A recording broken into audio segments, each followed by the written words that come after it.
हमारी रिपोर्टर इमरान अली लाशारी हालानी अकरी चौदगी में कुछ ॾींहं पहिरियां सैद ज़हीर शाह जे दुकान ते चोरी थी, जंहिंखां पोइ उन्हनि कुत्ता घुराया ऐं कुत्ता अलहदात लाशारी जे घर में वेठा। मालिकनि ऐं पुलिस घुराए असांजे हमराह खे गिरफ़्तार करायो। वरी कुझु ॾींहं खां पोइ उन साॻे दुकान मां चोरी करे रहिया हुआ। अचानक उतां जे चौकीदार उन चोर खे पकड़े दुर्ममन शर जे पुट ख़ालिद शर खे उहो चोर ॾिनो। उन खां पोइ ख़ालिद शर उन चोर खे छॾे ॾिनो। पोइ ख़ालिद शर ऐं ज़हीर शाह उन ॻाल्हि खे लिकाइण जी कोशिशि कई।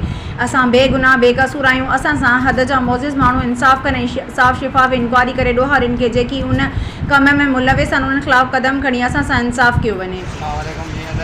आख़िरी चौदगी में कुछ ॾींहं अॻु में दुकानदार ज़हीर शाह नाले मुंहिंजे स्टोर खे काट लॻो वियो। उन कुतो घुरायो, जेको कुतो असांजी ॻोठ अलहदाद लाशारी में आयो। उन जी वजह खां मूंखे पुलिस वठी वई, 8 ॾींहं विहारे वियो, तशद्दुद कयो वियो, माराए कुटराए।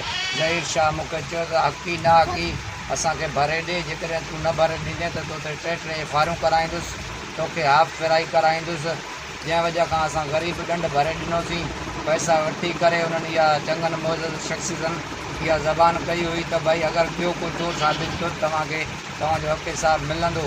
चंद ॾींहंनि खां पोइ अलाह जी कुदरत साॻियो चोर साॻे दुकान में पकड़ियो वियो आहे। हाणे उन चोर खे लिकाइण जे लाइ सॼी पिरवगंडा ठही वई आहे। शाह साहिबान ऐं पुलिस गॾिजी करे ऐं उन चोर खे लिकाइण जी कोशिशि कनि था। इंसाफ़ कयो वञे, चोरनि खे न लिकायो, मज़दूरनि खे न मारियो, मिस्किननि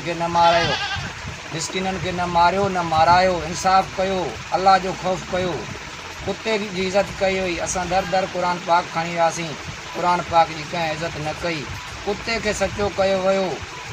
चङनि मौज़ शख़्सियतनि कंहिं बि उफ़ न चयो, सभु कंहिं इहो चयो त बाबा आयो न आयो भरे ॾियो। हाणे चोर ॿियो पकड़ियो